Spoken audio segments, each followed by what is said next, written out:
নজরে ভাঙে এবার আমাদের নজর রাখতে হচ্ছে ওয়েদার আপডেটের দিকে। বঙ্গোপসাগরের শক্তি বাড়াচ্ছে নিম্নচাপের জেরে দক্ষিণবঙ্গে টানা 7 দিন বৃষ্টি।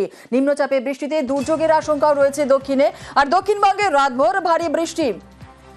এর পাশাপাশি উত্তরবঙ্গেও প্রাক বর্ষার বৃষ্টি। বিশ্বজিৎ সাহা রয়েছেন, আরো বিস্তারিত বলবে। বিশ্বজিৎ, নিম্নচাপের জেরে দক্ষিণবঙ্গে বৃষ্টির সম্ভাবনা রয়েছে, আর কি বলছে আবহাওয়া অফিস? দেখো, বঙ্গোপসাগরের যে নিম্নচাপ সেটি সুস্পষ্ট নিম্নচাপে পরিণত হয়েছে, অর্থাৎ শক্তি বাড়িয়েছে, আরো শক্তি বাড়িয়ে উত্তর অভিমুখে আসছে এবং এটি গভীর নিম্নচাপে পরিণত হবে এমনটাই ইঙ্গিত দিচ্ছে আবহাওয়া দপ্তর।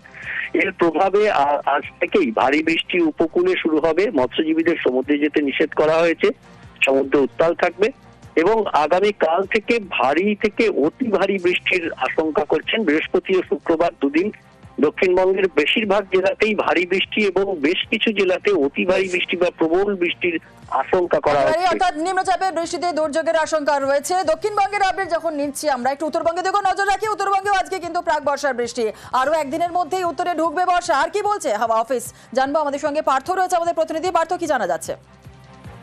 আগামীকাল থেকে কিন্তু বৃষ্টির পূর্বাভাস থাকছে গোটা উত্তরবঙ্গ জুড়ে। তবে আজ হালকা থেকে মাঝারি বৃষ্টিপাত হতে পারে দার্জিলিং এবং কালিম্পং উচ্চ পার্বত্য এলাকার পাশাপাশি আলিপুর এবং কোচবিহারে।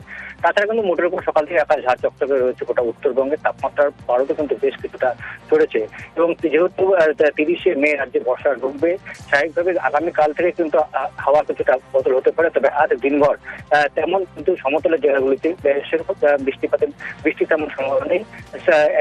আলিপুর আর কোচবিহার ছাড়া অন্যদিকে দার্জিলিং এবং কালিম্পং উচ্চ পার্বত্য এলাকা, সেখানে সকালে থেকে আকাশ মেঘলা রয়েছে এবং বৃষ্টিপাতের সম্ভাবনা রয়েছে দুপুরের পর থেকে।